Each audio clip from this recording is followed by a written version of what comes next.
What's up, everybody, and welcome to the 21st episode of Speaking of Stadia. I am one of your hosts. I am back after a hiatus. It is me, the bearded one, Aaron Cini. And with me, as always, to my this way, whatever that direction is the bearded beauty himself, my favorite John Krasinski on the internet, Too Tall Porter, Jacob. Jacob, how the hell are you, man? It's been too long. I've been waiting for this all day. I've been very excited and excited to have this go on. Let's go. And of course, don't forget about. And right down here is the host with the most. She puts the can in Canada. It is Zeranix, Fiona. Fee, how are you? I'm doing really, really well, and I'm very happy to see you. I'm so happy to see you. You have been incredible these last two episodes, filling in for me while I've been gallivanting off and taking care of personal stuff. It's amazing that you were able to just slide in as well as you did. I thought Jacob wasn't going to let me back on. I'll be honest. Yeah. Thought about it. He considered it. He was dropping hints, but you guys were gracious enough to bring me back, and I appreciate it. Of course. So awesome. Well, it feels amazing to be back after being away. And so much has changed. Like, I was gone for 2 episodes and Jacob goes off and gets the show sold. Like, wow. It's insane. He just gets an acquisition done without me even being here. So in case you didn't know, ladies and gentlemen, you might see a little bit of new branding down in that corner. Both corners. That's true. Oh. All over the place. If you guys didn't know, we at Speaking of Stadia are now a Gaming Source Network podcast. Ooh. Yes. We have joined the GSN family. Avery and Dan have brought us into the fold. Stadia Source, who, if you don't know, we talk about on every single show. Stadia Source has expanded their love of all things video games and cloud gaming and become Gaming Source Network. And Speaking of Stadia is now a Gaming Source Network podcast. We can't wait to continue working with these guys. They announced this last Thursday, so if you happen to catch that podcast, this isn't a spoiler to you.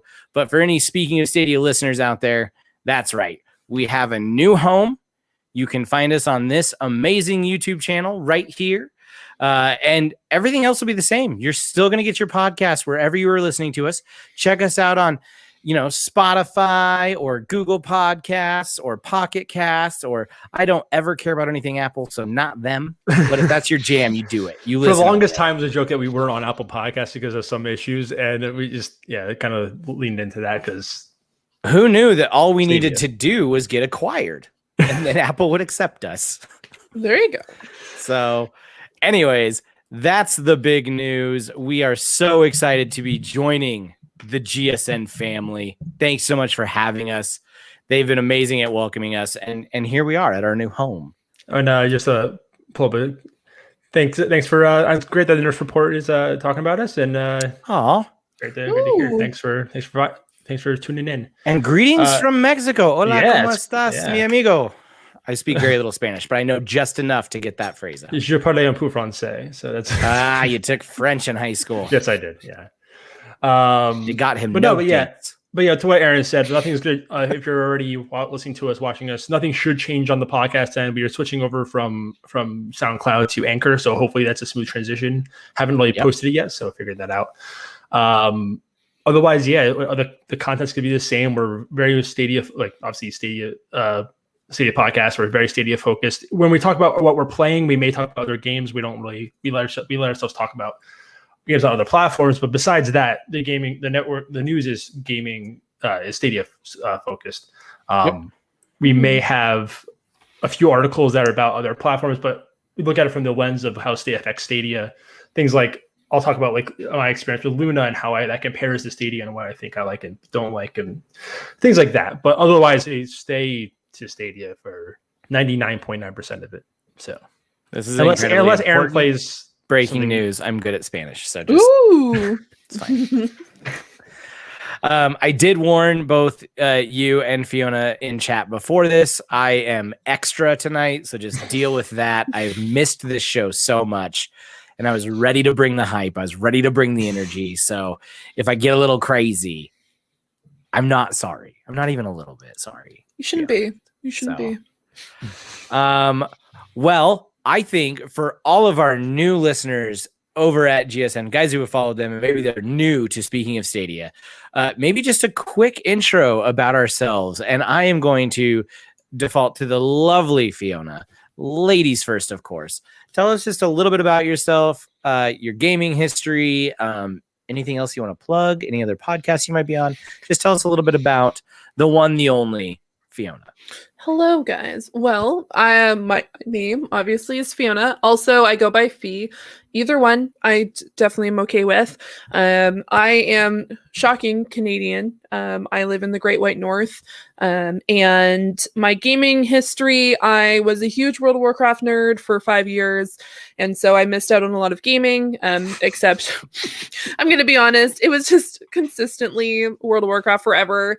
And then I got into a lot of gaming, and I've always been a huge Google fan, and all my things in my house are Google. So when Stadia came available, I was definitely excited, and I've been playing on it ever since. I do definitely branch out, especially since I recently got a new computer, so I've been playing a lot of PC games strictly, but I have been still playing on Stadia. But yeah, that's me, and I also do art, and Yes. I really enjoy doing stuff like that. I'm also a huge anime fan, shocker. And and I'm saying shocker because my Twitter is essentially just anime recently. Or on any other podcast, I just talk about anime and everyone just wants to pull their hair out. And I also am the host / co-creator of Point in Progress, where it's 5 of my friends, well, 4 of my friends and myself. That's here nor there. There's 5 of us total. We talk about a bunch of nerdy stuff, gaming, and I get to every so often talk about Stadia there, much to their chagrin because some of them are not Stadia fans, but I get to talk about Stadia there. So I'm really excited to be here talking about Stadia. And I do that I record every Friday, but we post throughout the week. And I do a few things over at the Penultimate Conquest. We just finished up the final season of Attack on Titan podcast for now until December. And then, and I hop on there every so often. So that's just me. Excellent. I would rather listen to you talk about anime anytime over having to hear about another board game from Jacob. So I'm just kidding. Well, big news that we also didn't announce is that while Fiona has been an incredible guest, we are welcoming her into the fold of Speaking of Stadia as an official part-time host. She will not be here on every single episode, but basically it's an open invite. Whenever she can make it, she will be here. So get used to that lovely face talking to us about Stadia. Yeah. Mr. Porter, John Krasinski, Jim from The Office, tell the people about your handsome self. My birthday was 2 days ago. No, It was happy Happy birthday. but yeah, I've always played whatever. Back here I have behind me a PlayStation controller, Stadia, Steam controller, and one of the 5 people that own a Steam controller, and Xbox controller. So I play a little bit of everything. Not really, mostly PlayStation and Stadia. My PC's kind of not the greatest anymore, so I've kind of leaned, since it's been so bad. That's where Stadia really came into play. Where I don't feel the need to upgrade my PC because I have Stadia now. I've been playing on my laptop just fine. As my laptop's a 7-year-old piece of crap. So if you come from the back, I'm also a big beer fan. So you'll usually see me drinking a beer. It's stout season, so still, so it's always stout season. But usually drinking a beer while we're playing, but recording. But yeah, I got into Stadia pretty early. I was in the Project Stream beta, and then kind of came up from there. I'm actually, Aaron and us talked on the Roundtable podcast how we're not founders, but I got in since like day 2, since I got a code from. I'm not sure if it actually may have been you, for all I know. I got a code from someone in the Kind of Funny group. It's how we all 3 of us actually met as the Kind of Funny group. Was it you? It was me. It was you. I thought so. Because we were already talking about Stadia before. Yeah, I'm like, yeah. So I had a kid, and I didn't want to spend money on $140 on the new thing. So, but yeah, I'm pretty sure it was Aaron that gave me a code. But yeah, so I got a code from Aaron and the buddy code, and I've been going strong since. So Big fan of the Stadias. If you hear loud, angry dogs barking in the background, it's my yellow lab. She likes to just holler at anybody who gets anywhere near our house within 100 yards. She's very sweet, but she's very, very vocal. I'm going to go ahead and just, clicked on the wrong one. That's fine. There it is. I'm going to go ahead and, echo this sentiment. Welcome to the GSN family as well as the SOS family, Fiona. People are just excited. They're excited that you're here. And we're excited that you're here as well. A little bit about me. I mean, I've been playing video games since Mario 1 and Duck Hunt combo. Because I'm very old. I'm very old, and that is going to be a reoccurring theme here. Me and Jacob are only 5 days apart and a whole bunch of years. So it's great. We're both April babies. Also a big beer fan. We almost made this like a micro brew Stadia podcast because we talked about our love of the first few episodes. We were very heavy beer on the intros. Yes, the intro was almost always like, what did we drink on tonight's show? What was that one beer that we had, or whatever brewery we've talked about? So me and Jacob share the same love for many interests, which is why we started this. So we were both very into this idea of cloud gaming. Like he said, we were both signed up for Founders, both returned it for various reasons, only to then immediately pre-order a Premier Edition and get it pretty much day one, if not day two. And now have 4 controllers. Yeah, we both have just a ton of controllers for all the promos that they've done. And then we started this. Next month will be 1 year of doing this show, which is wild to me. So it's been a heck of a ride, and we're so excited to be a part of the GSN family. And it's gonna be great.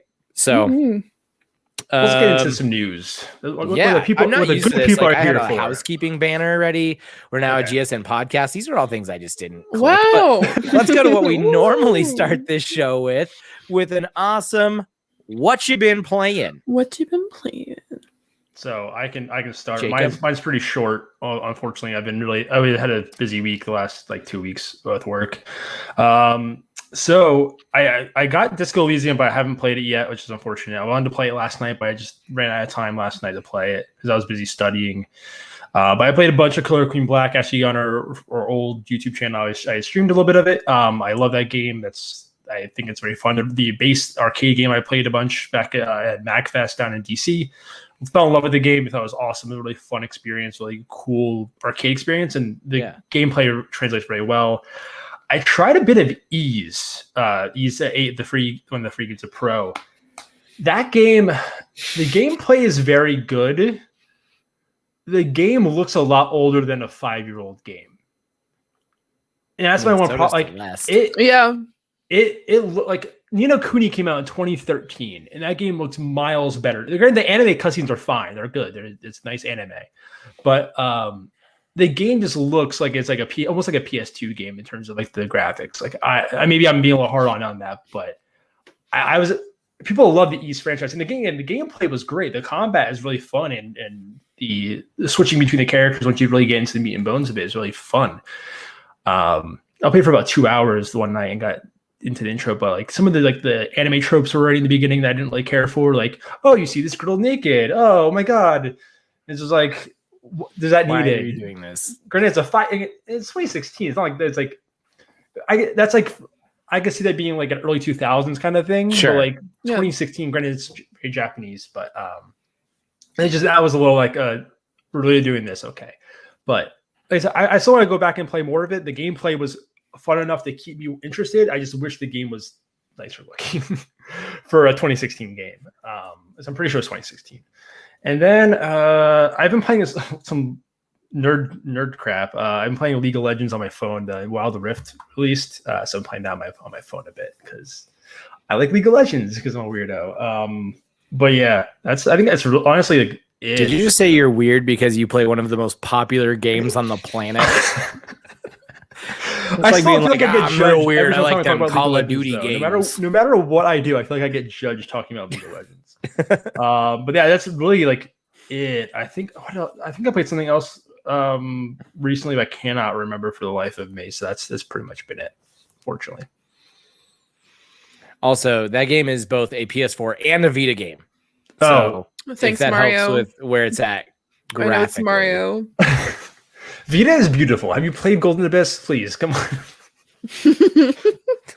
It's the only Uncharted game I haven't played, and it's like actually a sticking point for me. I want to find a Vita and Golden Abyss. Well, that was the whole thing just to play it. This is diverging away from Stadia, but when they talked about them remastering The Last of Us, people were like, remastered the Golden Abyss. Give me that instead. Oh my god. Anywho, let's move on from that. Dan, but yeah, we're also really proud to be a part of this team. So thank you so much for welcoming us. We've loved it. Fee, what have you been playing? I'm assuming more Loop Hero. I'm assuming so much Loop Hero. So shocker, I haven't been playing Loop Hero. I watched Frank play it earlier on, and I was also playing Ys. Okay, yeah, I know you said you wanted to play when we talked last episode. So I have thoughts. How far in are you? First, I'm like 45 minutes. Oh, okay, so you're very like early on. I'm still on the boat. Okay. Mostly because I was running around the boat saying, like, first of all, I'm very confused why I'm dressed up like a Japanese middle school student. And one of the guys who's not wearing the uniform is just like, you look great in uniform, is a guy who has like an 8-pack and is wearing a open like vest. Oh, that dude? Yeah. As one does. Yeah, Doji. Wait, you don't do that? And I had immense amount of thoughts because I decided to live stream this on our Discord. And so I was showing everyone this game as I was like playing out this like, why is it? I don't know. Maybe it's because I haven't played a Yves game before. But there was just a lot of things that were a little bit disjointed for me in just the way that they named particular countries. Because what happened was I meant to bring that up. The Roman Empire, Africa, wherever it was, and then Greek. Not even Greece, just Greek. Yeah, it's Africa. It's AFRO. Yeah, it's Africa. CA. And then there's this like Greek. Yeah, Greek. Greek.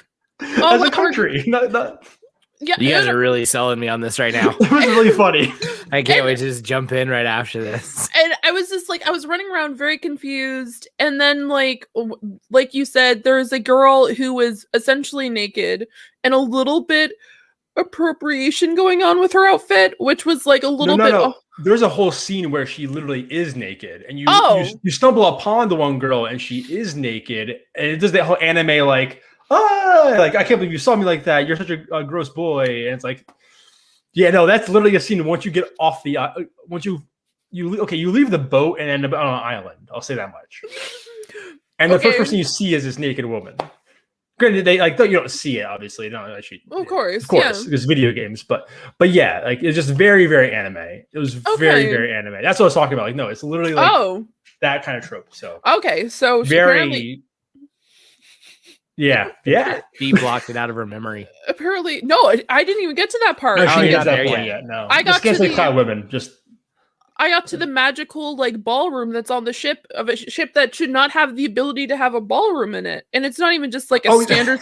It's like a 2-story ballroom that like it's a span of like a freaking football field, and you're like, how is this even on the ship? Like there's windows at the ground level, and it should be underwater. Yeah, I'm just like, how is this happening? Like, how are we not dying? And is this like a magical pocket? Is this a magical pocket inside the ship? Like, it's a magical door that takes us to land. Like, okay, so that's why it took me so long to get through. Mostly because I had a lot of thoughts and I was going through it. No, the whole intro sequence is probably like close to an hour, I would say. Like nice. 45 minutes to an hour, I would say. You're close to it. Like once you're in that point where you're walking around, then shortly after that you should get to the tutorial sequence of combat and then go from there. Yeah, and then I played. You're so close to that naked girl, Fee. Just keep going. Son of a bitch. The gameplay after that is actually so very, close very to good. The naked girl. So close. The actual combat is fun. It's just the wrappings around it are not as much as good as I'd like. Yeah, I am definitely gonna have to play it through now because Harv said I was not gonna play it through, so I now need to play it through. Challenged. As a challenge. Next time I'm on, I will let you guys know what I think of how this game's going. Next, I played Magical Legends, which was a lot of fun. I made it through the 6-hour tutorial, and then I've just been playing Overwatch the rest of the time. And that's the Magic the Gathering game, that like the Diablo Torchlight style game, right? Yeah. And I watched you stream it after our episode last time. You were playing. Yeah. I was playing. Wait, so it's like a Diablo game that takes place within the universe of Magic the Gathering? Yes. So you get to play as one of it's free to play too, right? Yep, it's free to play. You can download it from the Epic Store or through the website. You play as a planeswalker and you control essentially a specific element. I'm playing a geomancer, which is essentially a red deck. And there's like blue deck, red deck, and like white deck, green deck, etc., if you know what Magic is. And instead of having a specific set of like skills that you can use or casting, it actually, you have 4 different skill slots. And not skill slots, but spell slots, and constantly rotate out as if it was like a deck builder game. So like I'll play my like rock elemental, and then that'll be replaced with another spell, and it kind of rotates through that way. Oh, cool. That's actually interesting. Yeah. That's cool. I now have a death squad. Yeah. That's amazing. I love it. So Aaron, what about yourself? Are you ready, kids? Oh, yeah, let's go. Captain. I'm just glad you guys got it. Me and the kid have been playing some Battle for Bikini Bottom, which I've never played before. I didn't play it back in the day when I really want to play that with my wife, actually. It's fun. It's cheesy and goofy. Really weird. The audio, when I first booted it up on Stadia, the audio was off by probably roughly 15 seconds. Like it was literally showing Patrick talking with SpongeBob's dialogue. And then it would like switch. Like it was so out of sync. When it fixed it, or it did eventually. Like once I actually got into the gameplay loop and like got through the tutorial, the cutscenes just kind of worked themselves out. But yeah, that was really off-putting to start. But otherwise, it's cheesy and it's fun. And he thinks it's hilarious that your life bar is pairs of underwear, and we're finding Patrick socks. And yeah, it's just one of those games. It's just a good time, and it captures that just spirit of the SpongeBob cartoon really well. Yeah. And then I've been playing so much Outriders. Nice. God, I love that game. It's so much fun. You put it really well when you were talking about, I don't remember, Naked Girl game. But you were like, the combat and the gameplay is so good. It just doesn't have a very good wrapping. That's kind of Outriders. Like you could ask me what this story is, and I don't know. We definitely needed a planet because Earth was bad. And now I have powers. That's about as much as I'm tracking what's going on. But I don't care. I don't really care that the dialogue is super generic and that they have the same old grizzled eye patch woman that Division 2 has. That's like, this is my city. Oh my God, that woman. Yeah, I guess Division 1 actually. They have the same thing, that you have an old grizzled woman with an eye patch for some reason who's just like, I've seen some shit. And then she sends you out on missions. But like none of that bothers me because I'm bouncing around as a teleporter and getting behind people, and it does that Doom thing where it's like, do you want to heal? Be really aggressive, and awesome. I love it. It's just, nice. I don't know. The gameplay just has me so hooked that I don't care about the incredibly mediocre wrapping. So, and at no point have I run into an anime naked woman, so I'm doing better than you. Good bar for a good experience. And then on PlayStation, me and the kid have also been running through It Takes Two. We're about halfway through that game. Awesome. And that is adorable. That's another game I want to play with my wife too. So good. Free time. What's that? Yeah, right. How does one? It Takes Two is absolutely adorable. It's super clever in how it makes you work together, makes you like communicate and solve puzzles together. So yeah, absolutely can't recommend that game enough if you're a PlayStation person out there listening. So yeah, that's kind of the BS I've been on. Okay. I'll get to the first and it's the old news because we're like almost 2 weeks into the month, but we go every 2 weeks, so sometimes we get some old news. Sometimes so pretty quick. Old news is old. Get over it. Want to pull it up? I do. Let's start with the first item on the list today. And that is our April 2021 pro games that are live. We've talked about 2 of them so far. Yeah, we have. Literally. Yeah. So anybody jumping into Resident Evil 7? I know Avery, like that dude is such a big fan of this. He can play Resident Evil 7 streamed this weekend and go watch it. It's really all really day. Fun. Like I think he's gonna just start streaming only horror games. Wow. There you go. He's just, it's his jam. I hope he's still listening to this. Yeah. So if you guys didn't check it out, go over to the Gaming Source Network or this YouTube channel right here. I've got to get used to saying that and watch that stream of Avery playing Resident Evil 7 because I heard he loved it. It was just all about it.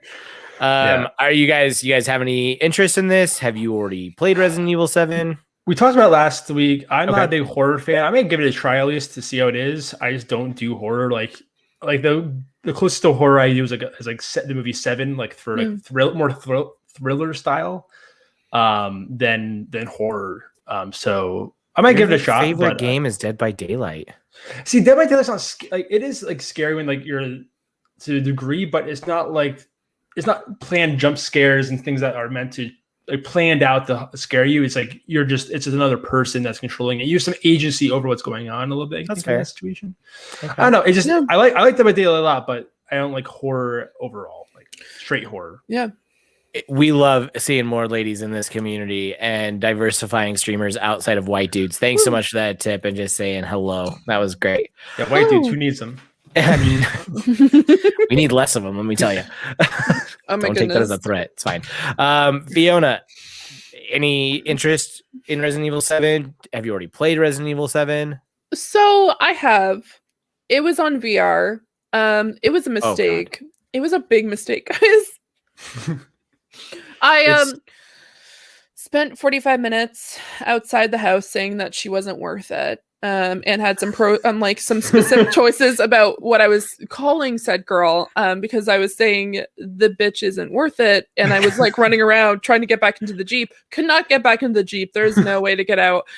So I did enter the house, and so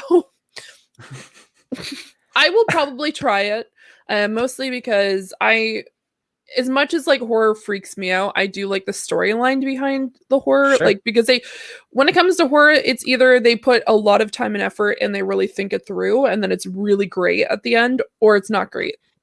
I've heard good things about it, so I'll probably jump on. Not VR, obviously. Yeah, right. But we need to live that. Yeah, we don't need to relive that. But yeah, I'm very excited to probably jump back in, especially since the new one is coming out. Yeah. So awesome. That's why I'm gonna run through it. My only experience is in VR, and it's the only VR game to make me sick. And did you use the toggle one, or did you do free? And at one point, though, like a monster kind of comes through the window, and I had to turn and run.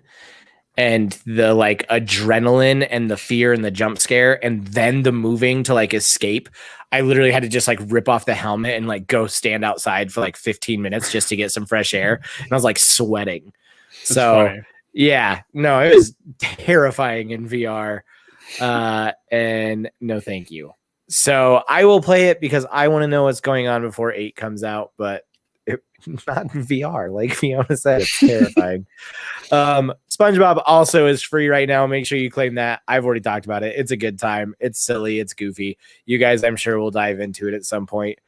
And then I do want to try Pikuniku, right? Yeah, Pikuniku. Okay. Yeah, I do want to try that at some point. It looks like a goofy game, just like a chill, goofy platforming stylish game. Like it kind of reminds me of Hohokam almost in a way, like where it's just kind of obscure and just different and just kind of chill. So yeah. So yeah, I mean, I think there are some solid games. I'll be checking most of them. I claimed them all, and I definitely want to check out Pikuniku. Yeah. So yeah. Next up on the list is right here. New indie games streaming through Stadia makers. This article, of course, comes from one of our all-time favorite websites. Also from Stadia Source, our good friends over there running things. If you guys want to check out the last episode of the Roundtable podcast, where they announced that we would be a part of the GSN family, we went through all of these very, very in depth and like talked about the trailers and stuff like that. So I think we'll kind of breeze through these since we have other news we want to talk about. Absolutely. But if you want to hear more of an in-depth conversation, or you want to hear more of me and Jake's thoughts on it, just check out that episode. It was a good one. So Dark Side Detective, A Fumble in the Dark. Yep, gonna check it out. It looks like a good indie game. Absolutely. Winemaking simulator. I'm more excited for the homebrewing simulator, but I'll check out a winemaking one. Absolutely. Oh, yeah. Have you watched the trailer for this one, Fiona? I have, and I'm actually really excited for it. It looks really cute. I like the kind of puzzleness to it of how you build out your vineyard. So very excited about that. Foreclosed looks interesting. Yeah. I am excited about this one. Tell me why. This was the one where it's your like subconscious, and it has kind of a Repo Men vibe, where they can come and take your conscious from you, and it's very much set in the cyberpunk world. It's not like, oh my god, most anticipated game of the year, but it just seems so interesting in concept, and I really, really dig the comic book art of it. And then it kind of, even the cutscenes look like it plays through like a motion comic book. So I'm in it for that. Grime, is this one had really me excited about? This is what I was most excited about of the games. This and Death Carnival are my two I was really excited about.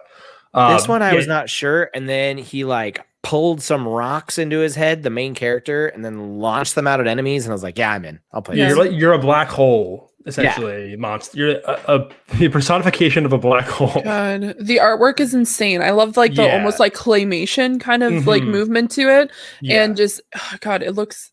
It looks phenomenal. It looks creepy, but I'm down. I'm super down for this game. That's the level of creepy I'm down with. Like I really like that. Even like something like Hollow Knight almost has that like Hollow Knight's a little more tame than this. This is a little more straight horror, but no, I think the animation's really cool. The combat looks really interesting and dynamic, and it just seemed really like a really unique game. Absolutely. I like platformers a lot, so I mean that like that or action platforming. So I'm excited. This is probably the one that I was like second most anticipated. So very, very excited. Figment 2, which we got Figment 1 as a pro game already. It takes place inside of a little girl's mind. Really interesting concept for when I played the first hour or two of that game. I got into. I really want to go back and play more of that game, especially if leading up to 2. Because I think it looks really, really cool. Same. That's like an isometric, like almost action adventure game in a way. Like you actually like are like almost like click and point to a degree where you're like you got to go get this to go unlock the door to go do or find the ice cubes to put your drink is one of the first things you do. Like little stuff like that, like that kind of adventure stuff. So if you like that kind of thing, check out Figment. It was one of the pro games. Merrick's Market, I'm really excited for. It's overcooked inside of like a what is the word I'm looking for? Like an archaic style blacksmith shop. So medieval is the word you're looking for. Medieval. Thank you. You're welcome. Archaic is way too big. It almost has like if you played have you played Moonlighter? No. No, it's because like Moonlighter, like it kind of is almost a similar mechanic where Moonlighter you go into dungeons and do that's very different than this game. But then you bring the stuff you collect back and sell it in a shop. So it kind of has like that. Like my point is like this game, you're building stuff like almost like Overcooked, and you're selling it in a shop to make money. Like it has like that. And you can haggle with people, which is pretty cool. Yeah, look cool. So you can make a really cool armor piece, and then people can come in to buy it. But you can actually kind of haggle and try to get more out of them. So I thought that was a really interesting mechanic too. Yeah, the animation for that didn't sell me, but then actually watching the gameplay, it looked really cool. Totally, like the art style's a little give or take. Like it's very Wallace and Gromit. Yep. Yeah, if I would have just seen this, I think I would have scrolled past it. But when we watched the trailer and the gameplay and seeing that kind of Overcooked style of rushing around, and it's definitely one I want to check out. Yeah. She Dreams Elsewhere. This game was the biggest surprise for me. Yeah. Because once we actually saw, for some reason, the Stadia didn't have like a trailer for it, so we found one when we were watching on Thursday, and it's like it's a like Game Boy, like original Game Boy style like RPG. It was really cool. Really crazy art style, like really detailed in that same like 8-bit style. Really, really interesting. Surprise for me. It has almost like an Undertale look to it as well. But higher res than Undertale, but for sure. Kind of aesthetic though, Just the black and white kind of, but with added color and everything else. Added color, cool. That Death Carnival, I know the guys in the chat were talking about Death Carnival is going to be Great Ray and Dan were both talking about Death Carnival, so I know they are big on Death Carnival. So they can't wait. So stop trying to control things, Jacob. I got it. Just kidding. We're bouncing around comments. He realized he could control things within the stream tonight, and he's like a kid in a candy store. He's like, I have power now, and it's just been out of control ever since. It's true. But no, Death Carnival, it's top down twin stick shooter. Very in the light. If you've played like Dead Nation or those Housemarque games like that, I love Housemarque games. I love both Alienation and Death Nation. So good. Which one? Sorry, Ruiner. It's I'm not very sure. cyberpunky top-down shooter. It's Oh, okay. so much fun. Also, Yeah, their Dead Nation last and one. Alien Nation was the last, well, or the last game in general, or No, the last House Marquee game specifically. It was after Alien Nation, but it was also a top-down shooter. I want to say it was called Ex Machina. Was it Matter? No, not Matterfall. Matterfall. It was Matterfall. Okay. Yeah, that and Ex Machina were both. I actually, those incredible. are the two Housemarque games I have not played.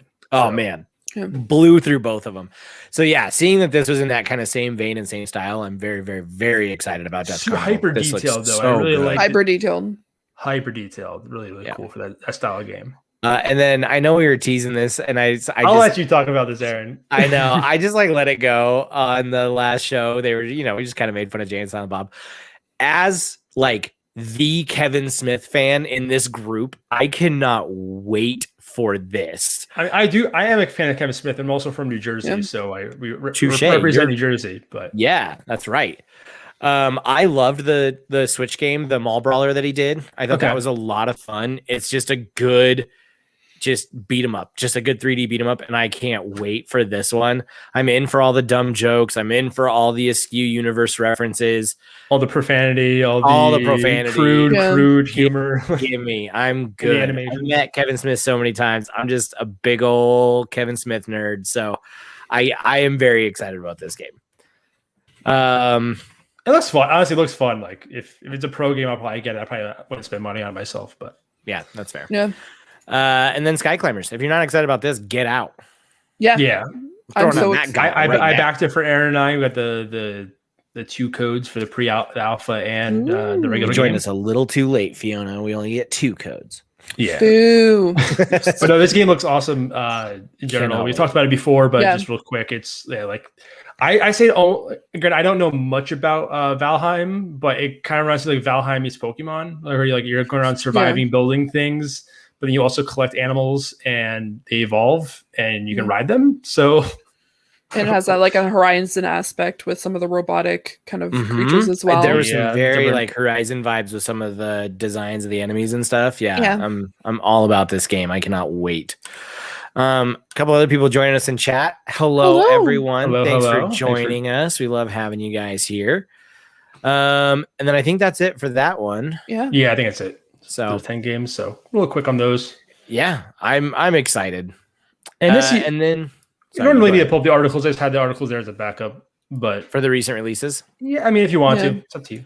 Now let's just talk briefly about the new releases. Yeah. I'll pull these up just in case any of them look exciting.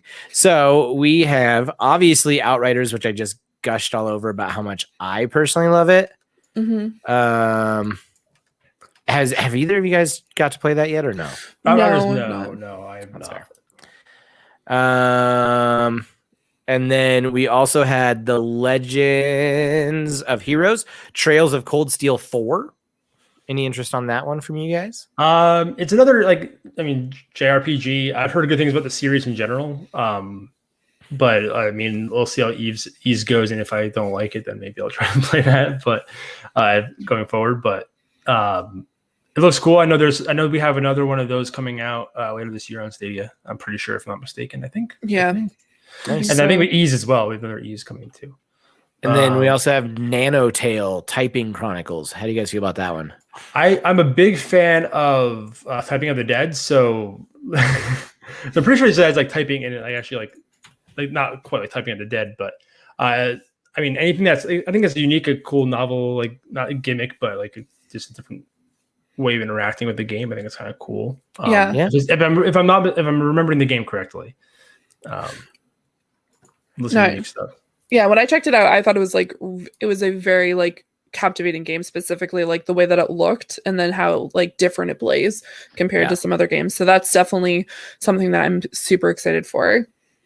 And then we also have the Dark Side Detective, and this is just part 1 essentially, right? Part 2 is coming out as part of the. Oh, that's actually part of the. I think for some reason I thought it was in the Makers Program article that we had up before, but it's the part season 2 is coming as part of the Makers Program as well. I think Wednesday. I think so. Oh yeah. So if you want to check out season 1, that's available now.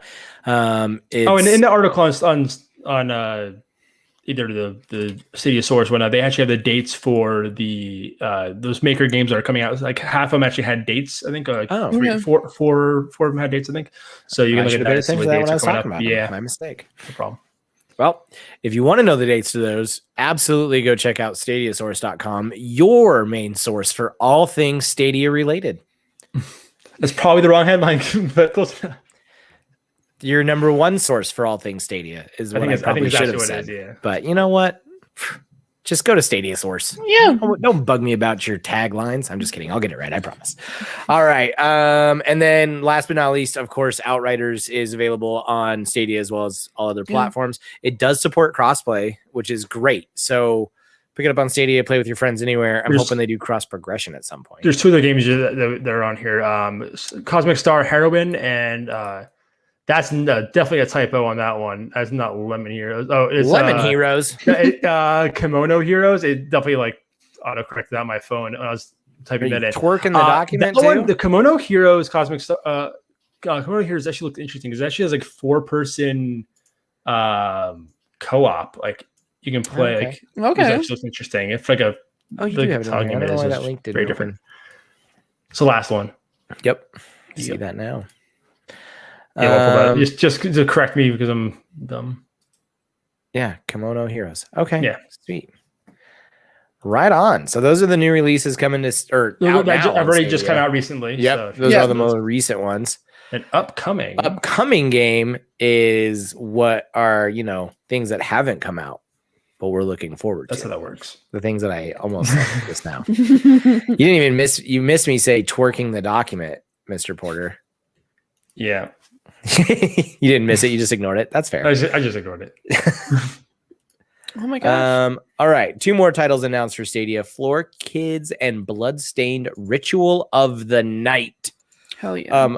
Floor Kids is this really dope looking little art game where you break dance, and it looks so just charming. Like, I don't know how often I would play this or how many hours I would get out of it. Yeah. But I enjoy the very hand-drawn art style and the fact that somebody made a game about breakdancing. Definitely a unique theme. I like that it's homage to that style of stuff. So that's cool. I mean, it's good to diversify the demographic it's covering overall in terms of games. So And then we're also getting Bloodstained Ritual of the Night, which apparently is so good. Yeah, I actually play. I haven't played Ritual. I played a little bit of it when it was on.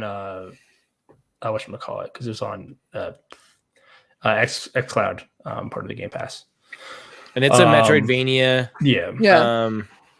Yeah. I mean, I'm always down for a good Metroidvania. See, I try so hard to get into Metroidvanias. I played Symphony of the Night. I tried playing Symphony of the Night. Yeah. I got to a spot where I went to every corner and I don't know where I need to go next. And that sense of being lost and not knowing where to go. And you look at a guide, it's like, well, there's not a necessarily always a clear path. So it's like, I don't know where to find in this guide where I need to go next. I just gave up. I'm like, okay, I'm done. I'm tired. Same thing with Hollow Knight. I tried playing that. I was really enjoying the game, really digging the vibe. Got to a point where I walked around, I didn't know where I needed to go next, and then I just stopped playing it. But I think I actually picked it up again recently. I think I figured out where I needed to go, but I don't know. Metroidvanias are tough for me. That's me and roguelikes. It's okay. I like the gameplay. It's just then I get stuck and I don't. The sense of not knowing where to go is just kind of tough for me. Yeah. Any specific thoughts on Metroidvanias or roguelikes, Fiona? Well, I'm definitely a huge roguelike fan. Yeah. I got you, buddy. Yeah. Sorry. Sorry. You got the rest of that thought that I just asked you. Calm down, Dad. You say I'm the old one. Oh no! Now my camera's all fuzzy. My camera got scared. You look fine for us. So perfect. Well, I have been playing a lot of roguelikes recently, especially with Loop Hero. So I'm definitely a huge fan of that kind of aspect. Metroidvania games, and I want to like them. I really, really, really want to like them, especially with the Castlevania series and even Bloodstain. When Bloodstain first came out, I'm like, I am so down with this story. Like, I love this kind of like gothic, like vampires, like creatures of the night. I'm like, I want to play this. And then I remember I watched some gameplay of it and I'm like, I'm going to get really pissed off at this game and I don't think I need that. And so I like put it on the back burner, but I think especially with it coming to Stadia, I'll give it a chance. Just because I've always wanted to try to get into a Metroidvania game, and having it accessible on Stadia might just be like the kick I need to play it. I say this, I'll probably buy it, play like 20 minutes and just like stew over like anger and then just like stop playing it for a little bit. But I'm definitely like, I want to try to play this. So this is a game I will definitely be buying and playing. Nice. I love it. How do you feel about roguelikes? Roguelikes are the best. I honestly, I really enjoy them. Like, I have not played Hades, but I own it. I know. Fine. It's fine. Okay, here's the thing. I need to play Hades. I was waiting until I got a new computer, and then when I got the new computer, I was told I had to buy Overwatch. Because that's why I stopped playing, honestly, because I lost my PC. My PC died. So yeah, it can run my laptop, but it's like not this as smooth. So I want to play that game, and there's other roguelike games that I've played in the past that I'm like very, very like into. Like I played oh gosh. I'll remember it later. It's a train game about demons, and I will remember it later on. It's on Steam. And once I remember it, I will definitely comment on what it was.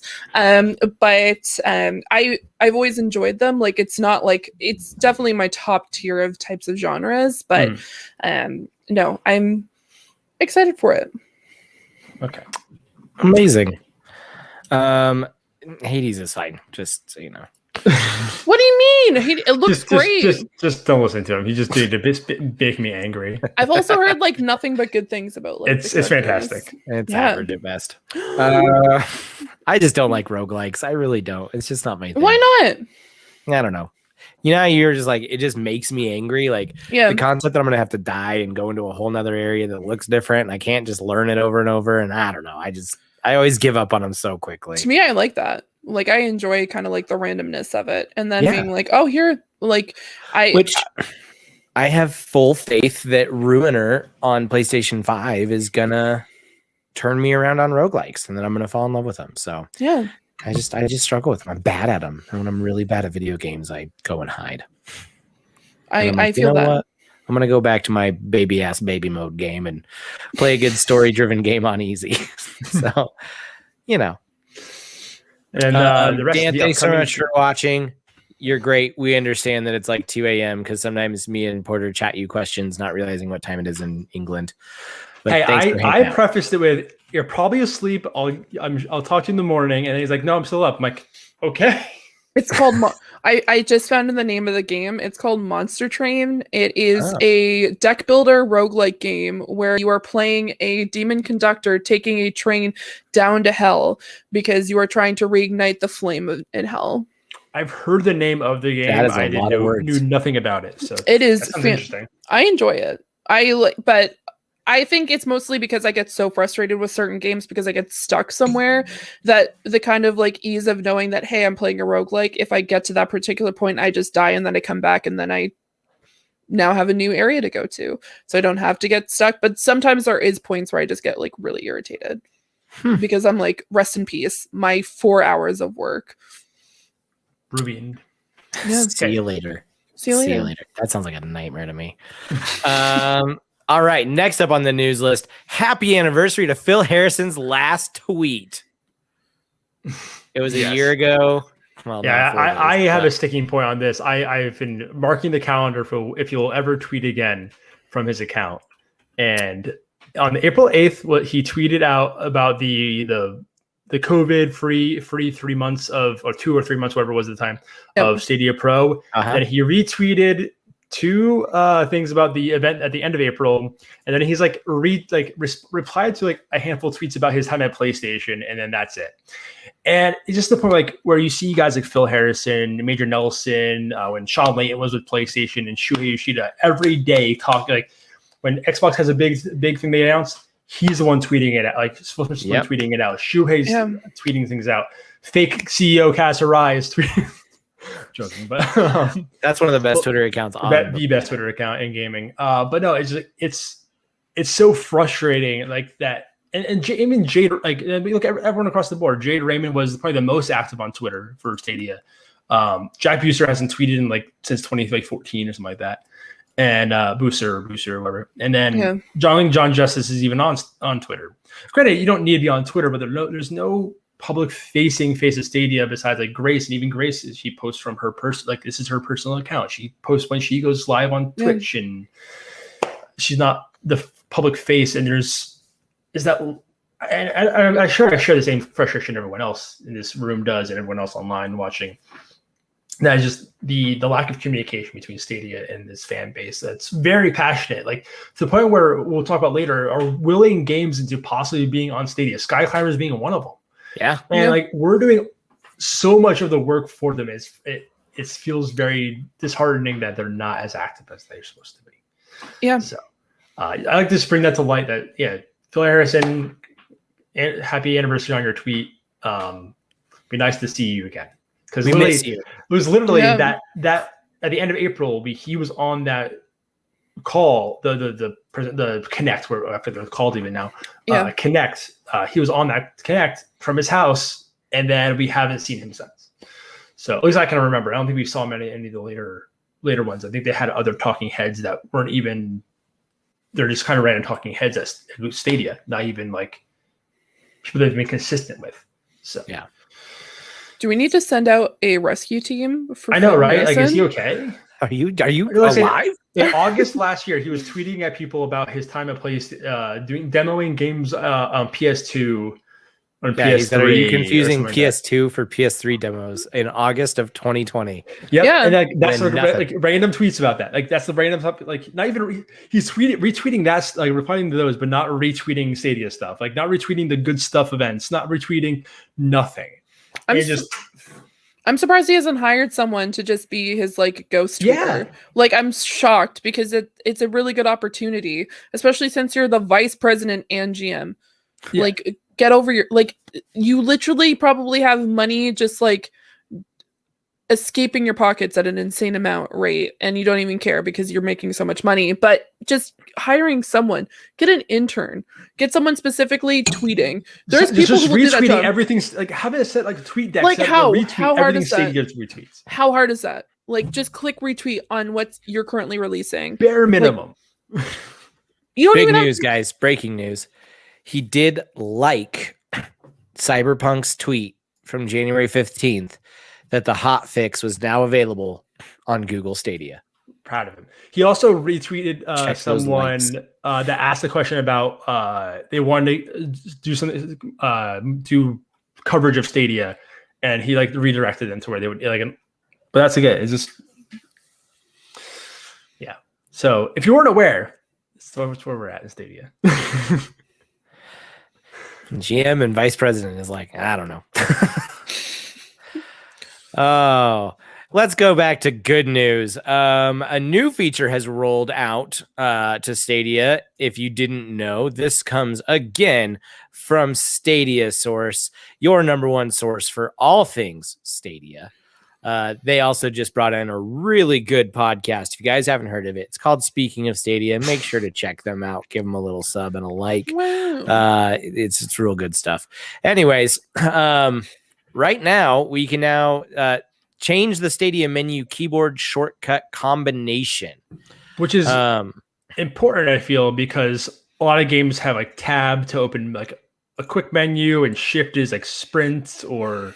Right. So if you hit both at the same time by accident, then you're in your Stadia menu and like, what's going on? What did I just do? So if you want to like change it to like P or like the other side of the keyboard. Yeah. Yep. So some people have started spotting a pop-up message explaining that they can now change the shortcut keys used to summon the Stadia menu. Yeah. So it defaults as Shift Tab. You can change it to either Shift Escape, Shift F1, or Shift minus. Shift interesting. Okay, that'd be actually kind of because it's across the keyboard. That'd be good. Yeah. So, like you said, this is good for people who maybe just if they're going to naturally hit Shift Tab a lot and they don't want that menu to pop up, they have a couple of other options. Also, Steam, I think, is the same, is also Shift Tab, so sometimes it might get confused. Yeah. That's absolutely fair. Yeah. Any other thoughts on this new? Just glad that they're adding new features. I think Gem had actually like spotted this in an APK breakdown or something like that somehow, but yeah, it's good that they're doing that. Yeah. Yeah. I will admit. Oh, continue. No, he's gonna go to the next article. Oh, okay. No, I was just gonna say I will admit earlier when I was playing on the computer, I completely forgot that it was Shift Tab, and so I was just pressing every single button on my keyboard because Menu. I was like clicking escape because I wanted to connect my controller, and I'm like, what is it? What is the button? Because the last time I have played like Stadia, it was on my TV, and so all I need to do is turn on the Chromecast Ultra. So yeah. Yeah, that's good to know. When I get confused with technology, I just talk to it like it's a Google device. I'm just like, menu. Menu. And they're like, that's your keyboard. Stop alarm. At one point, my mouse was like, sir, this is a Wendy's. I was like, all right, I'm done. Next up on the list, fix your FIFA. It was having a few issues, but apparently like some big issues, like where it wasn't like saving your career mode. I think of it. Yeah. It was not like, it wasn't like your guy glitched through the soccer ball occasionally. It was just dropping all your progress for no reason in a career mode. A fix for the FIFA 21 save issue should arrive as early as next week. This article came 4 days ago. When FIFA 21 dropped on Stadia last month, it was met with a fairly positive response. Having bought and played it myself, I can confirm it's a fantastic port and looks and plays very well on Stadia. However, there was an issue being reported by Stadia players, an issue that relates to save issue. Some players are unable to save their personal game settings, which meant that every time they started a game, they'd have to go in and change up their settings how they wanted it. An issue that pretty much makes gameplay unplayable. It has been fairly silent for me and Stadia on the issue, but finally we have some news thanks to Grace from Google. She took to Reddit to give the following update. Hi everyone, we understand how frustrating the situation can be. We're aware of the issue with career saved games. We've been in touch with EA, who is in the process of rolling out a fix next week. We'll confirm an exact date as soon as we can. Thanks for your patience, and if further assistance for FIFA 21 is needed, I kindly suggest contacting EA directly. And so they are rolling out a fix. At least they finally talked about it, which is awesome. Yeah. I feel really bad for Grace because this community isn't always like the nicest to work with. And she puts herself out there quite a bit. So hopefully if people are going to continue to be positive, let's not Phil Harrison her, you know? No, just start tweeting at Phil Harrison instead of tweeting at her. And hopefully. There you go. Don't go out there and Phil harassing her. Yeah. Yeah, no, but no, it's this isn't the first time you've had Jacob just when I throw out these dad jokes, he loves to just go right past them. Yes. No, he doesn't want to acknowledge it. He doesn't want to encourage me. I can't do it. I need to like acknowledge that. I see the cover when I get you good, you know, so I'm glad that there's somebody. She's here to acknowledge your jokes. It's fine. I had a thought. Let me get it out. This isn't the first time we've had to save issues with Stadia, unfortunately. Right. I know when Final Fantasy 15, when released at the very beginning of Stadia, I know that had some save issues as well. That was a big fix Stadia, fix it on Stadia, fix it on Stadia. It took a while to get that fixed. There's a few other instances I can't remember offhand, but that was the big one that I remember. So I wonder what it is on, if there is an issue on Stadia's backend or it's actually on their end that's causing the issue to pop up every so often. But it would be very interesting to find out.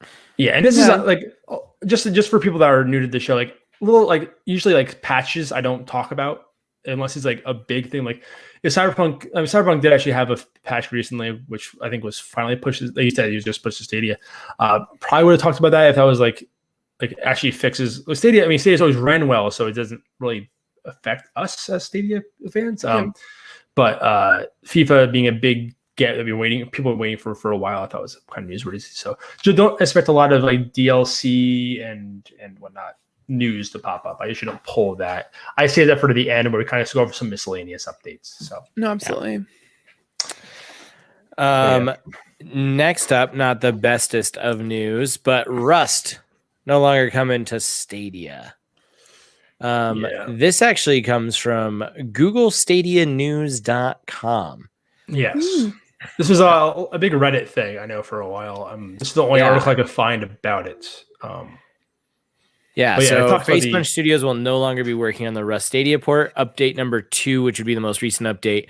Alistair has provided another update into the Google Stadia limits, which Alistair is stating that the console port has been met with a host of issues due to the memory limitations of the consoles, and with Rust being built with Unity, which doesn't feature multiple memory-saving features such as mesh streaming. Yep. So yeah, lots of issues with that, which is interesting because like they did get to work on. Pretty sure it did work on console. Obviously, they had a lot of issues. I guess at this point, it's not worth the money to fix those same issues on console than it is just to not do it. I guess. I mean, it still stinks that they talked about doing it and then they didn't expect to hit the same issues. Also interesting that they didn't, I guess, talk with Stadia about possibly. I know they had I forget the buzzword term for it, but the like flexible computing or. Like you can like put a bunch of them together to have more like horsepower essentially to get the extra memory that it may be needed. I don't know. Just stuff like that. I wasn't sure if maybe this is not set up that way yet or on the back end or not, but still sad to see. I know Rust is a very popular game, so it's been trucking for a while. It feels like. So. Yeah. Have you guys played Rust before on any other platforms? I personally haven't, but I have some friends who played it on PC. Yeah, and yeah, one of them was actually interested in playing on Stadia, so this was actually kind of a news that hit not so great with them. But I was just going to ask you, Fee, is this a game that you feel like you would have actually given a shot if it was coming to Stadia, or was it ever on your radar? It was a little bit on my radar, mostly because I was a huge Fallout fan and kind of being like almost like post-apocalyptic kind of like game. I was interested to try it out. It was never really like something that I was just gung-ho about it before, but I find that when games come to Stadia, I'm more inclined to try it out because I can play it on my computer or I can play it on my television or wherever I'd like to play it. So I was I was curious when it was going to come to Stadia to try it out, but not coming into Stadia has kind of put a damper on my interest. But yeah, unfortunate, but I totally get it. All right, moving on from that though, let's kind of circle up around the rumor mill. Dark Souls on Stadia and Instinction working on something? ? This first one, reason we put it under the old rumor mill is because it comes directly from Twitter from Leaky Pandy. What a name. What we've gathered so far that could be announced, confirmed, coming, not sure, announced during next batch, will update. DBZ Kakarot coming on Switch, Tales of Destiny on a bunch of stuff. Doesn't matter with Tales of Arise. But this was interesting. Dark Souls expanding further into Nintendo Switch and Stadia. And then Gundam Breaker, who nobody cares about. I'm just kidding. I'm sure somebody really likes Gundam Breaker. But what do we think about the idea of Dark Souls on Stadia? I think it'd be huge. Especially if they paired it with a similar like thing they've been doing with Cyberpunk and RE8, like that whole bundle thing. If they pair it with a bundle kind of thing, there it is. To get one of those, so you don't need to actually buy. You still are losing to bots in getting a PlayStation 5 or Xbox One X. You can play Dark Souls on Stadia. So yeah, I'm not sure if that would be the remaster one or not. Or I would assume because well, that's Blue Point, right? Oh, and Blue Point is I'm not sure if they're owned by PlayStation or if that's where I guess interesting. If it's just going to be the base game, I would assume you're right. I would assume it to be the remaster, but like that whole thing. Because I'm pretty sure I can't remember if Blue Point is owned by Sony or not, but I'm gonna look that up real quick.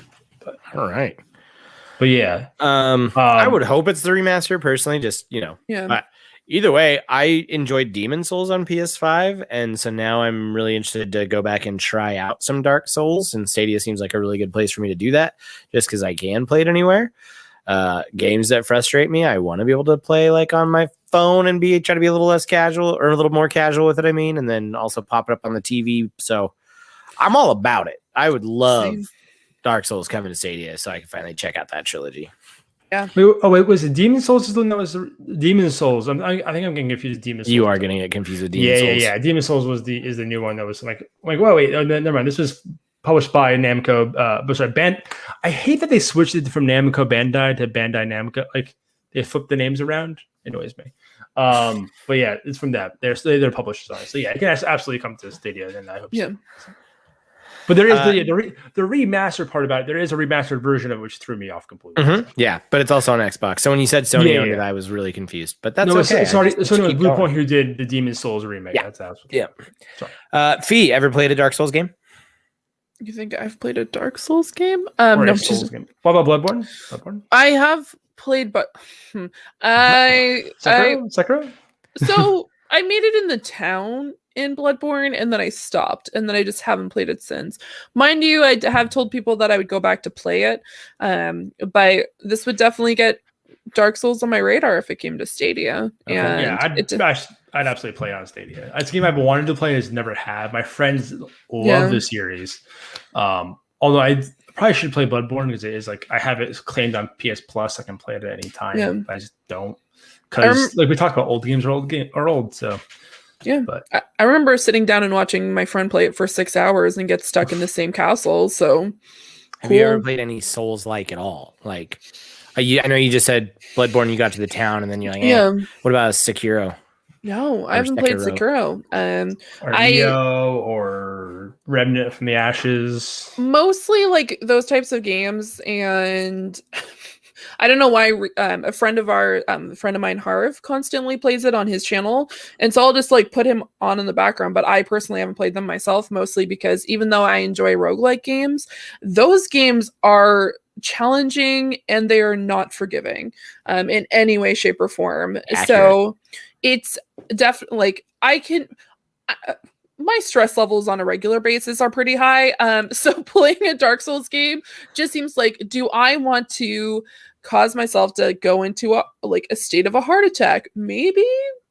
Like I'm going to be playing Bloodborne in the future, but that's about the extent. I do enjoy like reading the lore about the games and the backgrounds, and also watching other people play it because it doesn't hurt me.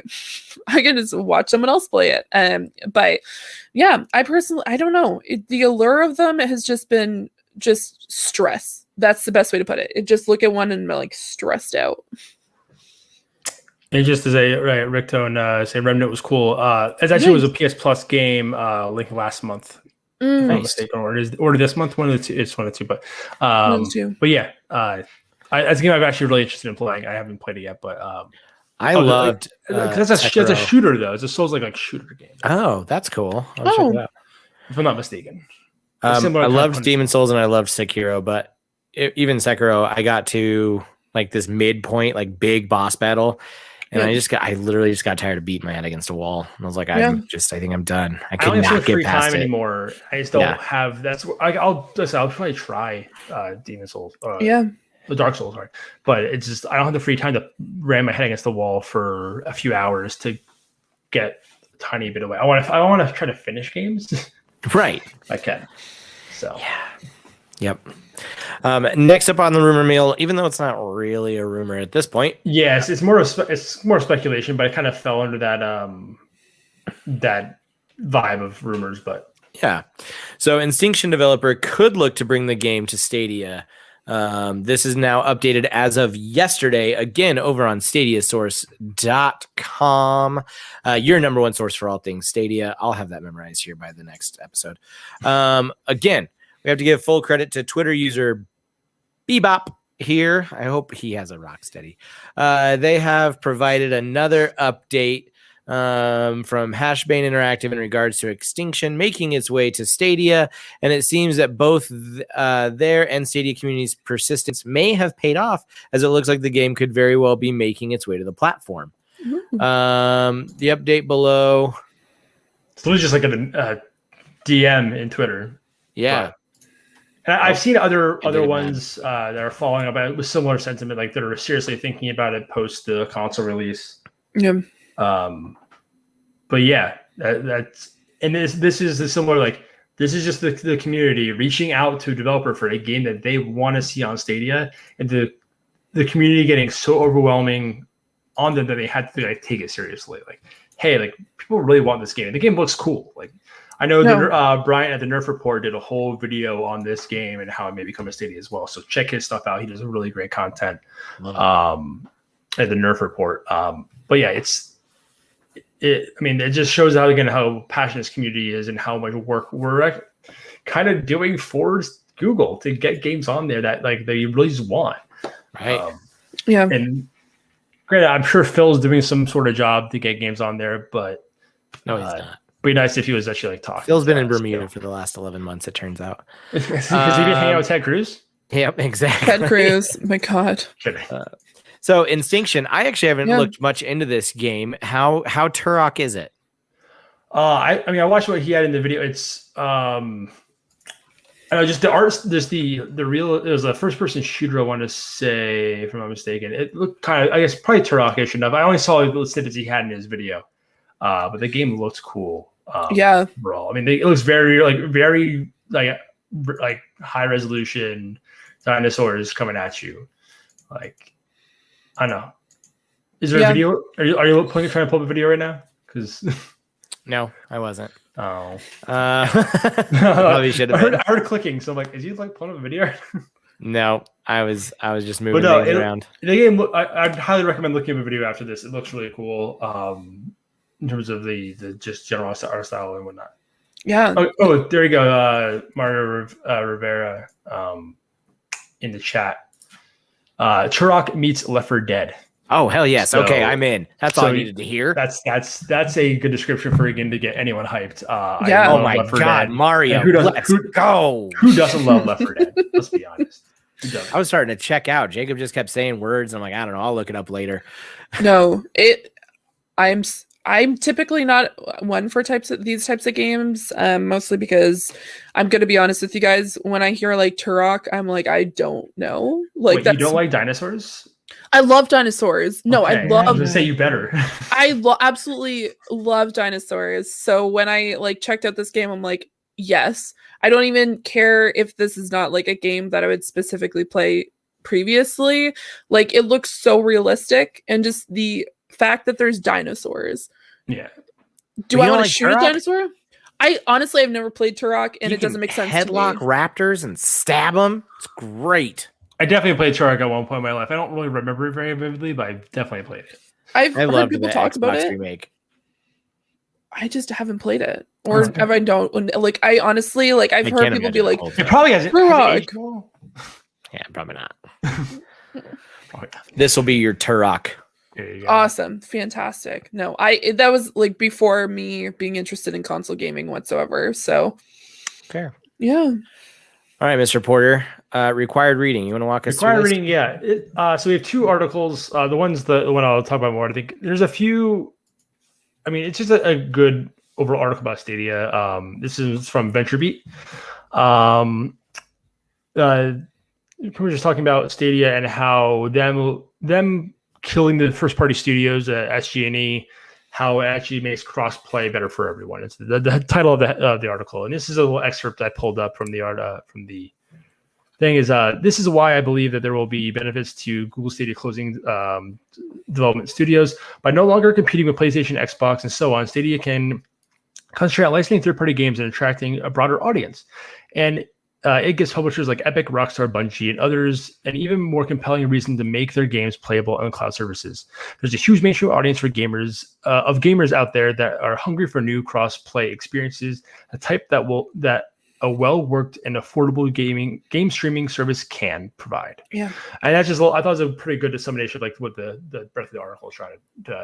Definitely go recommend going to see VentureBeat. Google killing Stadia. Stadia Studios makes cross-play gaming better for everyone. I thought it was just a really good article. And then the Wired. I want to say the Wired because of the Wire. Wired giving Stadia some love with like, let's all agree Stadia is fine. And it's just a guy talking about his experience with Stadia, and I thought it was a good thing how it's even after the studios are closed, it's still fine. They still like it's just a good overall article. They did a good article as well. I want to say it was them when SG&E closed. They did like a whole breakdown of how like I want to say it was one of the two. I want to say it's the Wired, but The Wired did a really good job. Check it out, wired.com. I'm sure it's on their homepage currently. It's a pretty new article. So just Google Stadia is fine. Yeah, they do a really good job of talking about this concept of like it's enough for your casual gamers. Like plenty of people will find tons of value out of Stadia without needing to shell out cash for, the newest console. Yeah. And I think sometimes when we cover gaming and we talk about these things on podcasts and, all of us are so like just entrenched in this culture that we forget there are so many just kind of casual fans out there, and Stadia is going to work great for them and they're going to think it's cool tech. Most of my friends that have come onto the Stadia train are that. I've been harping about Stadia, or they'll just casually ask me about this. Well, now it's been a year, but this new podcast I'm doing or whatever. And it always leads to this conversation about like what Stadia is and how it actually functions and how it works. And people are always like, holy crap, this is awesome. I didn't even know this was an option. And they just didn't know about it. Or they had false information that they weren't aware of. I've been on so many guest podcasts where people have been like, hey, we want you to come on and talk about Stadia. And I'm like, okay, I'll do that. And again, it's just false information, or they don't get it, or they're like, where do I even buy a Stadia? And I'm like, what do you mean? Like, go to Stadia.com with your PlayStation controller.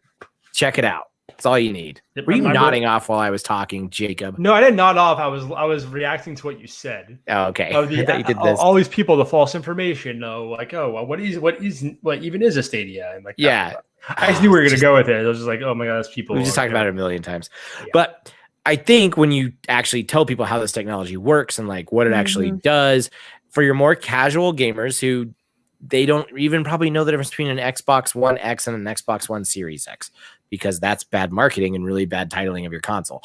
But that's a whole nother diatribe that I don't need to go down. They're always just like, oh shoot, this is really neat. And then they end up like signing up for it or whatever. So it's a really good article. And if you're interested, go check it out. They're both very good articles. Yeah. They popped up this last week, and I'm like, oh, these need to go in the doc because these are really good. So. I'll have to go back and read the Venture Beat one. I didn't have time to read it right before this one. I was going through the doc today, but that Wired one is really, really, really great. So, and then just our little wrap up. I like to pull the 9 to 5 Google articles from the last 2 weeks. To just kind of go over again, like I said, the DLCs coming out, whatnot, just a little miscellaneous stuff. We can just knock it out real quick.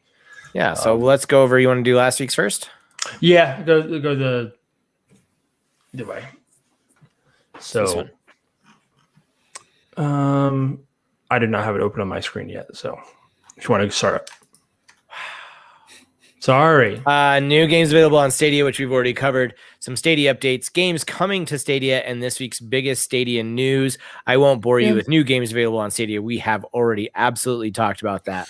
Stadia updates. Outriders is missing the first patch on Stadia. I'm sure that's been fixed by now, though, right? No, I don't think so. Really? This is 2 weeks old? Yeah, I didn't see any actual articles, but it may or may not have released with like the demo build, possibly. Yeah, it's explained in the next article, actually. They say that Outriders keeps getting patches, but Stadia isn't getting them. Okay, well, we'll get into that a little bit more in depth when we get to this. Sorry, maybe I should have made that an actual article. Marvel's Avengers 1.51.1 patch was also released. Cyberpunk, of course, got its 1.2 patch. FIFA 21 title update. EA released title update 13 for FIFA 21, and that patch is rolled out to Stadia. As we talked about earlier, they're going to need some new patches that are apparently going to be rolled out here within the next week. And then Humankind releases video for its diplomacy features. After announcing a delay last week, Humankind just released a video showing off the diplomacy aspect of the game that plays a very big role.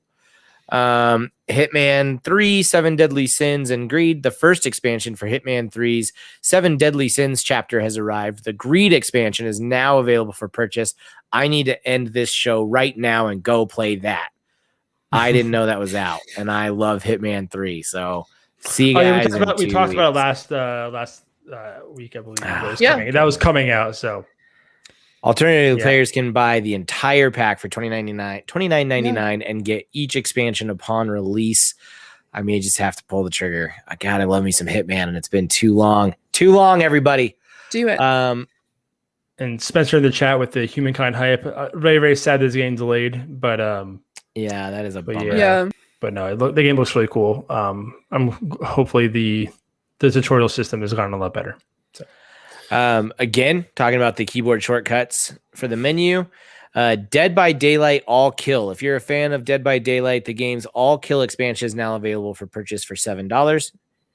Yeah, fee. She bought. How do you like the new killer? I like him a lot. Some people do not like him. I've heard mixed. So yeah, I've heard mixed as well. But it's also just exciting to have like a K-pop person, and also the loading screen and everything else also looks phenomenal. And I think they took a really good route when it came to creating this character and just the overall story arc for them, because they actually pulled people from the K-pop industry and hired them on as essentially as people to discuss like how it should actually play out and everything else. So they've done really well overall when it came to story arcs, to the actual characters, to how K-pop artists are treated, and then the actual like survivor is like a manager, so you kind of see her side as well. So I'm a huge Dead by Daylight person when it comes to just the story arcs. So I also play it as well, and I haven't played it nearly as much as I'd want to, but yeah, because I've just been playing Overwatch. So yeah, nice. Also, the Hello Engineer gameplay. Ahead of the gameplay is released the Stadia exclusive Hello Engineer, a Hello Neighbor. I debated on making this an article just because like gameplay trailers don't get me like super hyped, but because we already knew about the game. But right. I knew it was in this, so I figured we'd always talk about it here. If you're excited for that game, there you go. It's some gameplay trailers coming out. Go check them out. Yeah. And then I will go over, or I'll skip past the games coming to Stadia just because we've already talked about it. Mm-hmm. And then this week's biggest Stadia news: Google adds 4 Stadia Pro games for April 2021, including Resident Evil 7, Hitman 3 Starter Pack, now available for free on Stadia. Elder Scrolls is going to be free for 2 weeks. And then Cyberpunk 2077 patch 1.2 is now available for Google Stadia. So those were the biggest stories 2 weeks ago. Now, let me pull up the other article and we'll quickly wrap up on this week's biggest things. Table of contents. New games now available on Stadia. Stadia updates. Games coming to Stadia, and this week's biggest Stadia news. We have talked about these already. So the new game. I think Dark Side Detectives. I think I'm pretty sure the second one comes next week. Also, Judgment. I had earlier in the show. We didn't pull it. I think we just didn't pull it up. The game. We may want to pull that up afterwards. The games coming up. Just in general, we think we missed a few. But okay, cool. Yeah. Again, Stadia updates. The FIFA 21 save issue that we talked about earlier in the show could finally be fixed soon. And then, as Fee alluded to, Outriders keeps getting patches, but Stadia isn't getting them.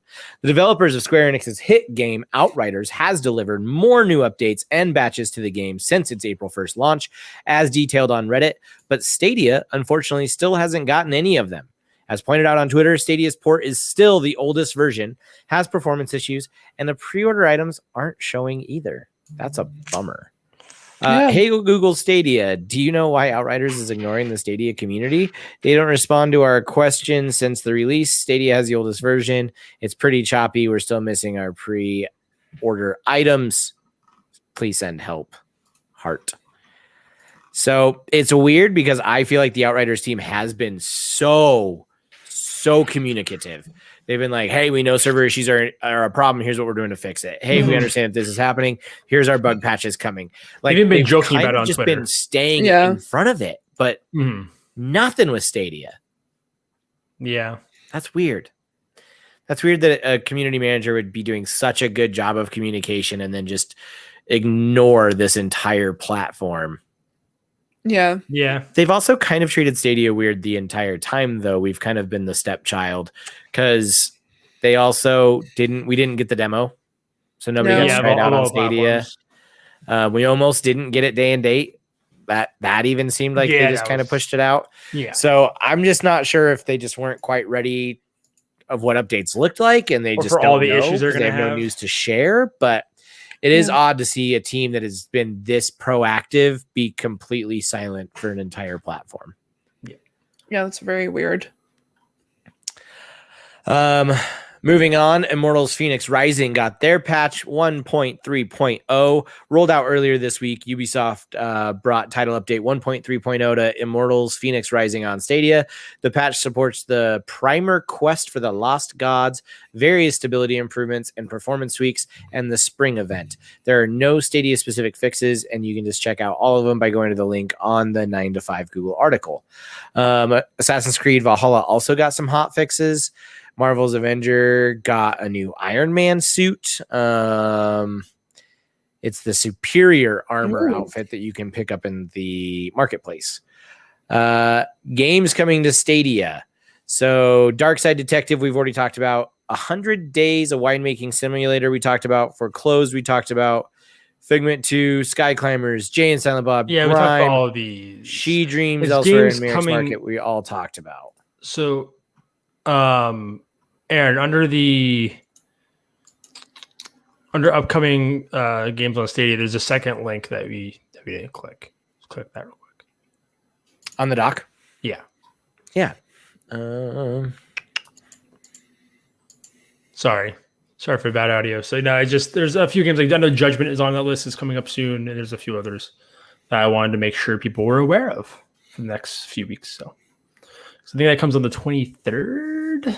That's a big get for Stadia, so that's make sure people know about that. Gotta make sure that people know, Aaron. That's right. No. Is this what you want me to be on? Yes. Yeah, so it has all the right. dates, I believe, as well for any upcoming games. Already Village, Judgment. So if you want to read off those few, I don't have it open myself. Yeah, no, you're good. Floor Kids coming April 14th. Darkside Detective April 15th. So that'll release here in 3 days. Judgment that I cannot wait to play April 23rd. Legends of Keepers April 29th. Resident Evil Village May 7th. 100 Days, a winemaking simulator on May 13th. Far Cry 6 on May 26th. Humankind now on August 17th. Life is Strange, the definitive edition, coming out on September 10th. Life is Strange, True Colors on the same day. And then the rest of these are unfortunately TBA, but we're very excited about many of them. Mm-hmm. Yeah. So just want to give people a heads up, especially with Judgment coming up, that like, hey, this one's coming up soon. So 100%. And our next episode, I believe, is the 26th. So we would be missing that. So I want to get ahead of that one. Yeah, make sure I'll try to have some hours into that so that on the 26th, I'll give my early impressions. Yeah. Awesome. So yeah. Well, Fee, where can we I guess, again, where can we find you? You can find me here sometimes. Woo!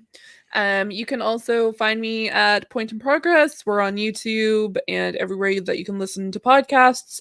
Like I said earlier, we just talk about nerdy stuff for an hour and a half and yell at each other.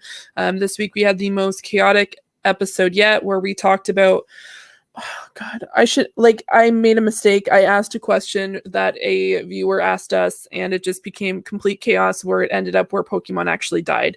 So I love that. That is a sneak peek on what happened this week. And I cried. That's also great because it was so chaotic I couldn't handle it anymore. And if you like Attack on Titan, we just finished up the last episode of the final season, part 1 of Attack on Titan, because they decided to put it into 2 parts like they did with 2 other, like the last season as well. And that's over at the Penultimate Conquest. And you can find me on Twitter and Twitch at Zoranix. Excellent. Jacob, where can the fine people find you on the interwebs? Well, real quick before I go, I say things just in the chat. Ray, awesome show. Thank you. Thanks for stopping in and watching. Ray, the gaming cyborg. He's on Twitter, and we have a few other about your Pokemon dying. Point in Progress may or may not hate Pokemon, and Pokemon dying. Who would do such a thing? So, Fiona Fist snake. So I didn't do anything. Pop the chat in. So, well, you caused the stir though. You caused it. I apparently did, but we do not hate Pokemon. I'm just putting that out there. We do not hate Pokemon. You just want to see them die. No, You can find me at Too Tall Porter with the O's being zeros because someone else stole that from me before I could get to it. On Twitter, I'm mostly the voice of our Twitter as well for Speaking of Stadia. And again, you can find us all on the Gaming Source Network here. I'll probably start once I'm done with my studying for my FE. I'll probably start streaming on here more as well, more often. I was streaming a little bit more on our previous channel, and I want to start doing that a little bit more when I have the time. Yeah. And Aaron, you can find me on Twitter at Aaron Cini. Right here. I made it nice and easy. AARONSEANEY. Come show me some love. I am like 15 followers away from 800. Let's make it happen. Otherwise, and awesomely you will find me here on the Gaming Source Network, or you can join me on Tuesdays at twitch.tv/awesomelyaverage-gaming, where I do a live show where I interview different content creators from all over, and they do different things, and it's a lot of fun. Although wasn't it Saturday this week? It was on a Sunday this week. Yeah. Sometimes I have technical issues and I got to reschedule, but for the most part, I try to keep that fairly consistent on Tuesdays. And then if you want to check out the show, you can also do that on VOD at youtube.com/awesomelyaverage. Got that sweet, unique URL finally. So come check us out there. Otherwise, we are so excited to be a part of the Gaming Source Network. Thanks so much for hanging out with us in chat, watching our first episode here on this new channel. But this has been the 21st episode of Speaking of Stadia. A lot of news today. We went a little longer than normal, but thanks so much for hanging out and sticking with us. We love you guys. You were amazing, and we will see you next time.